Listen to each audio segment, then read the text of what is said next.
అందరికీ నమస్కారం. ఈరోజు మనం 21/2/2024 బుధవారం రోజున ఉన్నటువంటి పంచాంగ వివరణ గురించి తెలుసుకుందాం.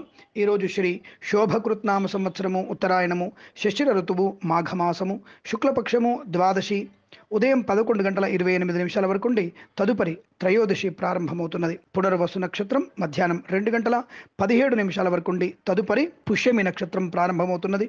దుర్ముహూర్తం మధ్యాహ్నం 12:04 నుంచి 12:51 వరకు. అమృత ఘడియలు ఉదయం 11:40 నుంచి 1:24 వరకు. వర్జము రాత్రి 11:07 నుంచి 12:53 వరకు.